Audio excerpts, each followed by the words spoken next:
मैं बताना चाहूंगा कि प्रभु के लोग, यदि आप यीशु मसीह पे विश्वास करते हैं, भरोसा रखते हैं, तो आपके खाने का, आपके पीने का, आपके रहने का प्रोविजन ध्यान रखेगा।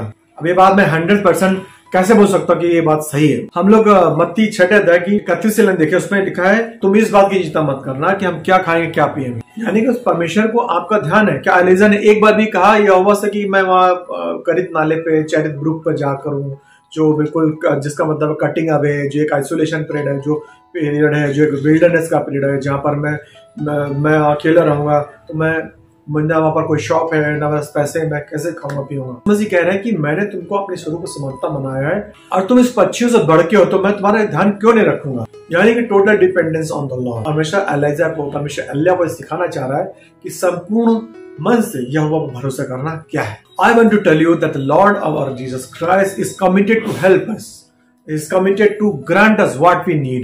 मैं आपको बताना चाहूंगा कि हमारा परमेश्वर कमिटेड है हमको ब्लेस करने के लिए, हमको आशीष देने के लिए, हमारा खाने पीने और हमारे रहने का ध्यान रखने के लिए। निर्जन स्थान में इसलिए ले गया, आइसोलेशन पीरियड में इसलिए ले गया, विल्डरनेस में इसलिए ले गया ताकि वो परमेश्वर के तरीकों सीख सके, ताकि जो 800 बाल के पुजारी हैं उनसे कैसे वो फाइट करेगा, उसको परमेश्वर तैयार करा था। यानी कि पहली आज्ञाकारिता, दूसरा संपूर्ण मन से परमेश्वर के प्रोविजन से, परमेश्वर के तरीकों पर निर्भर रहना। मैं आपको परमेश्वर के बहुत बड़े जॉर्ज मूलर के बारे में बताना चाहूंगा, जो 18वीं शताब्दी में थे, और वो जो थे परमेश्वर के ऐसे दास थे कि वो हजारों बच्चे उनके अनाथ ऑर्फनेज में थे, अनाथ आश्रम में थे। तो फिलिपियंस 4:19 की Lord will supply all my needs, परमेश्वर हमारी हर जरूरतों को पूरी करेगा उस महिमा से जो मसीह के द्वारा पिता की होती है। तो एक बार ऐसे हुआ, 300 बच्चे थे, एक बार वो लोग खाने के टेबल पे बैठे थे और उनके पास ना ब्रेड थी बच्चों के पास, ना उनके पास दूध था पीने के लिए। और जॉर्ज मूलर ने बोला दुआ करो और प्रार्थना करो और विश्वास का धन्यवाद करना शुरू कर दो। मैं बताना चाहूंगा परमेश्वर के लोगों, ये सच्ची घटना है, रिकॉर्डेड घटना है। दरवाजे में खटखट हुई और जो बेकरी शॉप वाला था, जो रोटी बनाने वाला था, वो बोलने लगा कि मेरे को रात से बेचैनी है। और मेरे अंदर ऐसा इंट्यूशन आया, इंट्यूशन मतलब परमेश्वर की आत्मा ने उसको विवश किया कि 3 एक्स्ट्रा बैच बनाए रोटी के। तो मैं 3 एक्स्ट्रा बैच रोटी के बना के लेके आया हूं, ब्रेड के लेके आया हूं आपके लिए। हालेलुया। यानी कि ब्रेड की सप्लाई हो गई। उसके बाद थोड़ी देर बाद फिर नॉक हुआ, खटखट, और एक आदमी आया, मिल्कमैन आया, बोलने लगा कि आपके घर के दरवाजे के सामने, आपके ऑर्फनेज के सामने, आपके अनाथ आश्रम के सामने मेरा जो है टायर है, जो मेरी गाड़ी है वो धस गई है, पंचर हो गई, उसको रिपेयर होने में 4 से 5 घंटे लग सकते हैं, तब तक मेरा सारा दूध खराब हो जाएगा, कृपया करके मेरा दूध ले लीजिए। Hallelujah, praise God. यानी कि दूध मिला, ब्रेड भी मिले। That is the provision of the Lord and using by unconventional way. यानी कि परमेश्वर के ऐसे तरीके जो हम सोच भी नहीं सकते, वो तरीके जो परमेश्वर अपने बच्चों को सिखाता है और देता भी है, जो परमेश्वर पर विश्वास करते हैं कि हाँ, मेरा परमेश्वर मेरी सहायता कर सकता है। क्योंकि our God is almighty God, our God is provider, our God is sustainer and keeper for our life and he sustains our life. परमेश्वर हमारा छुड़ाने वाला है, हमको देने वाला है, हमारा प्रोवाइडर है, जो हमको हमेशा सुरक्षा करता, हमें बचा कर रखता, हमें खिलाता पिलाता है। क्योंकि व्यवस्था परमेश्वर ही है। अगर आप सोचते हैं कि अरे ये कैसे बोल रहे हैं, अगर आप सुबह ऑफिस जाते हैं या आप सुबह बिजनेस में जाते हैं, तो याद रखिए व्यवस्था 2 में लिखा है कि परमेश्वर ही है जो आपको शक्ति देता है काम करने के लिए। यदि आप बीमार पड़ जाएं तो आपके पास शक्ति नहीं रहेगी, आप काम नहीं कर सकते। यानी कि परमेश्वर ही है जो आपको शक्ति देता है काम करने की, प्रार्थना करने की, आगे लाइफ को बढ़ाने की। द ब्रुक ड्राइड अप, धीरे धीरे देखते हैं कि जो नाला था वो सूखने लगा। कभी कभी ऐसा भी होता है कि आपका जिस पर आपने भरोसा किया, जो आपका चरित्र है, जो आपका नाला है, जो आपका ब्लेसिंग का स्रोत है, धीरे धीरे देखते हैं आप सूखने लगा। अगर आपका चरित्र है, जो आपका करीत है, जो आपका नाला है, जो आपका सोर्स है, जो मनी है, धीरे धीरे आप देखेंगे कम होने लगा है, सूखने लगा है, हड्डी आपकी टूटने लगी इस पैंडेमिक में, या आपकी हेल्थ है जिस पर भरोसा रखते थे धीरे धीरे खराब होने लगी है, या रिश्तों पर जो भरोसा रखते थे धीरे धीरे रिश्ते खराब होने लगे, डिटेरिएट होने लगे। और आप तो कहेंगे कि है मैं तो परमेश्वर है, मैं तो परमेश्वर की विल में चल रहा था, फिर भी हमारे साथ ऐसा क्यों? जबकि एलीजा तो तब क्या था, एलीजा अपनी मर्जी से नहीं आता, उसको यहोवा भेजता है उस चरित ब्रुक में, उस करीत नाले पे। और वो करीत नाला क्यों धीरे धीरे सूखने लगा? क्योंकि प्रोफेट एलिया ने ही ये बोला था कि 3.5 साल तक, यहोवा ने उसको भेजा था कि 3.5 साल तक बोल, 3.5 साल तक में नहीं बरसेगा, ये आप राजा से बोलो। तो क्या हुआ? जो उसने परमेश्वर का वचन बोला तो 3.5 साल तक मैं नहीं बरसा, पानी नहीं बरसा। जब जाहिर सी बात है जब पानी नहीं बरसेगा तो जो सप्लाई है पानी की धीरे धीरे सूखने लगेगी। हम लोग यहाँ देखेंगे कि एलिजा फिर भी परमेश्वर की विल में चल रहा था। उसने एक बार भी ये दुआ नहीं करी परमेश्वर से कि परमेश्वर पानी बरसा दे, एटलीस्ट यहाँ पर करीत नाले पे, चरित ब्रुक पे ही बरसा दे ताकि मेरा काम चल जाए या इसको भर दे। एक बार भी आप देखेंगे प्रोफेट एलिजा ने दुआ नहीं करी, क्योंकि परमेश्वर सबक सिखाना चाहता था कि जो धर्म त्याग की जो भावना थी, जो यहोवा को जिन्होंने छोड़ दिया था और बाल देवता को पूजा करने वाले लगे थे इस्राएली, परमेश्वर को सबक सिखाना चाहता था कि वो जो तुम्हारा जिसकी तुम पूजा करते हो उसके अंदर पावर नहीं है, जो वो वेदर को नहीं कंट्रोल करता, कंट्रोल यहोवा करता है। तो ये दिखाना चाह रहा था। तो हम यहाँ ये देखेंगे मत्ती 6:33, यानी कि परमेश्वर के राज और परमेश्वर खोज करो, बाकी चीजें खुद मिल जाएंगी। कि seek the kingdom and his righteousness, first rest thing will be added in your life. एलिया ने एक बार भी अपने जो परमेश्वर की जो विल थी कि 3.5 साल तक का सूखा रहे, परमेश्वर एलिया ने एक बार भी ना नहीं करी, एक बार भी एलिया ने ऐसा दुआ नहीं करी, एक बार भी एलिया ने परमेश्वर से नहीं मांगा और अपना उसका प्रोविजन है, उसकी जो चरित ब्रुक है, जो उसका नाला था सूख गया, पानी कहां से पिएगा। लेकिन उसने कहा कि let thy will be done, होने दे परमेश्वर तेरी योजनाएं पूरी हो। Why Lord led him to Elijah, because Lord wants to test. परमेश्वर एलिया को इस तरीके से सिचुएशन में क्यों लगा, क्योंकि परमेश्वर अगर उसका खाना पीना अच्छा चलता रहता, हो सकता 3.5 साल का 10 साल तक वहीं आराम से बैठा रहता, क्योंकि कौवे खाना ला रहे थे, मीट ला रहे थे मस्त, और ब्रेड भी आ रही थी, साथ में पानी भी था, और क्या चाहिए। तो परमेश्वर ये बताना चाह रहा था, परमेश्वर कि गिफ्ट पर मत ध्यान लगाओ, परमेश्वर पर ध्यान लगाओ जो देने वाला है। कई बार ऐसा अक्सर हो जाता है, हमने देखा है लोग जो परमेश्वर की जो आशीष है उस पर लोग ज्यादा ध्यान लगाने लगते हैं, उस पर लोग मगन हो जाते हैं। जब परमेश्वर की आशीषें आने लगती हैं तो उसमें ही मगन हो जाते हैं, दुनियादारी मगन हो जाते हैं, लेकिन जो देने वाला है आशीष उसको लोग भूल जाते हैं। तो परमेश्वर ये बताना चाह रहा था कि I am the main sustainer, मैं ही हूं जो गिफ्ट देने वाला हूं, मुझ पर ध्यान रखो। और परमेश्वर ये भी बताना चाह रहा है कि जीवन जल की धाराएं जो है परमेश्वर के थ्रोन से निकलती हैं, वो उस पर अगर तुम ध्यान लगाओगे तो कभी तुम सूखोगे नहीं। दूसरी चीज हम लोग ये भी देखते हैं कि परमेश्वर के विल में कैसे जा रहा था, परमेश्वर प्रोविजन पर कैसे वो पूरा डिपेंडेंट था। उसने कहीं भी जुगाड़ नहीं लगाया, उसने एक बार भी नहीं सोचा कि मैं चलो इस स्थान से जाकर के दूसरी जगह जाऊं जहां परमेश्वर ने मुझे भेजा है। उसने एक बार भी यही नहीं लिखा कि एलिया जो है चरित ब्रुक से, करीत नाले से हट करके दूसरे स्थान को चला गया, जब तक परमेश्वर का वचन नहीं आया। That is total obedience of the Lord, परमेश्वर के वचन पर पूरा ईमानदारी से चलना, यानी कि परमेश्वर पर आज्ञाकारिता, परमेश्वर के वचन की आज्ञाकारिता। दूसरा, परमेश्वर का वचन का वेट करना। तीसरा, परमेश्वर का दिए गए प्रोविजन पर भरोसा रखना। कभी कभी हम लोग भी सोचते हैं कि अरे मैं तो खुदा आपकी मर्जी पे चल रहा हूँ, खुदावंत की मर्जी पे चल रहा हूँ, फिर भी इतनी परेशानी क्यों आ रही है। मेरे प्यारे भाइयों बहनों, वेट, परमेश्वर पर इंतजार करिए, परमेश्वर को घड़ी का इंतजार करिए, परमेश्वर के शब्द का इंतजार करिए। परमेश्वर जरूर आपको एलिया की तरह छुड़ाएगा, क्योंकि एलिया के सामने में भी ऐसे समस्या आई थी। चरित्र का नाला उसका सूख गया था जिस पर उसको पानी आ रहा था, और कौवे भी खाना लाने बंद कर दिए थे, लेकिन उसने उस स्थान को नहीं छोड़ा जब तक परमेश्वर का वचन उस निर्जन स्थान पर, उस विल्डरनेस में, उस चरित ब्रुक पर, करीत नाले पर उसको नहीं आया। करीत नाले का मतलब निर्जन स्थान, यानी कि परमेश्वर आपको निर्जन स्थान पर उल्टा करके पूरा उसको खाली करना चाहता है आपको, और आपको अपने तरीके सिखाना चाहता है। क्योंकि विल्डरनेस में जब तक जाए भी ना परमेश्वर के लोग परमेश्वर के तरीकों को सीख नहीं सकते।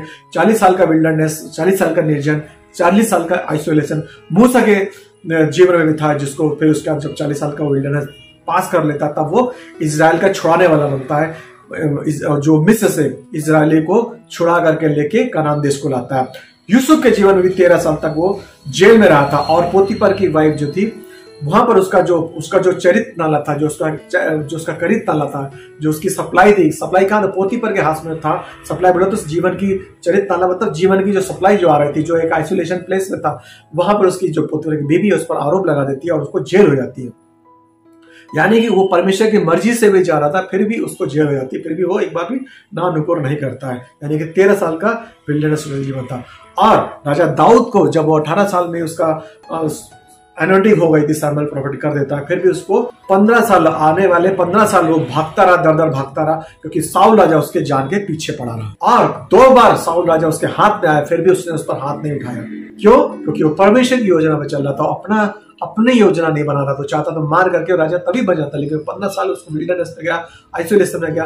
क्यों? क्योंकि उससे एक मसीहा आने वाला था, हम लोग का छुड़ाने वाला आना था। यानी कि अगर हमारा राजा खराब है तो उसका आने वाला, उसके लाइन से जो परमेश्वर का मसीहा आने वाला था, हम लोग क्या सीखते? परमेश्वर किंग दाऊद को सिखाना मांग रहा था, सिखाना चाह रहा था। नए नियम में साउल को देखते हैं, किंग जो सेंट पॉल को देखते हैं कि वो भी गलातियन दूसरे अध्याय की पहले में लिखा कि मैं बरनबास को 14 साल के बाद में बरनबास का यरूशलेम गया, यानी कि 14 साल का उसको विल्डरनेस, एक चरित ब्रुक, एक करीत नाले पे वो भी रहा।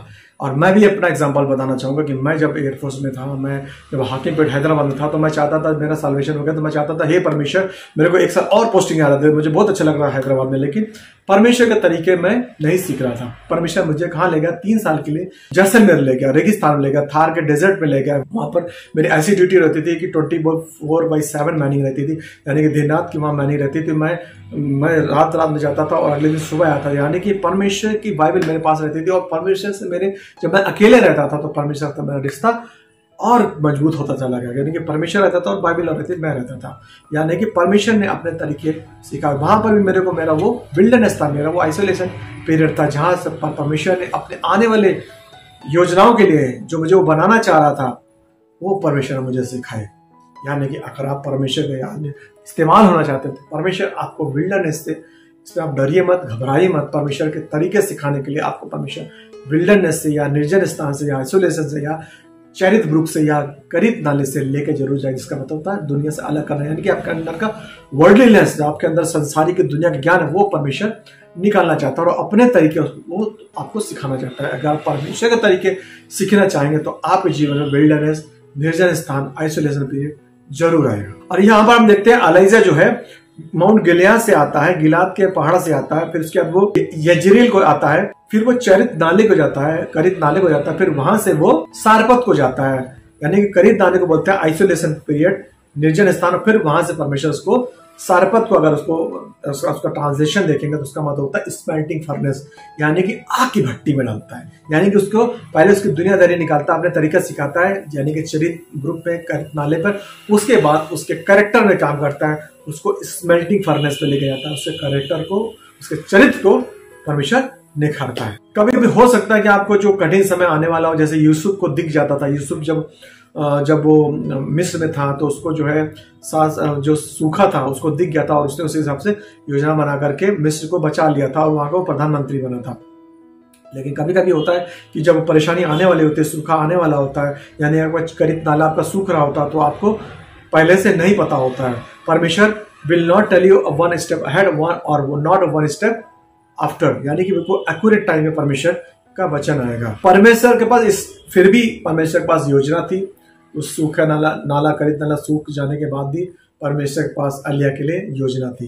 अगर आपका भी करीत नाला, जिस पर हम डिपेंड रहते हैं, अगर आपका करीत नाला धन है या आपका करीत नाला आपका आइसोलेशन पीरियड में है, आपका संबंध है या आपका बैंक बैलेंस है या आपकी नौकरी है या आप जहां कहीं भी सिचुएशन में, या आपकी हेल्थ है जिस पर आप भरोसा करते हैं, डिपेंडेंस अगर सूख गया है, तो परमेश्वर का वचन ये कहता है कि परमेश्वर के तरीके को डिपेंड रखिए।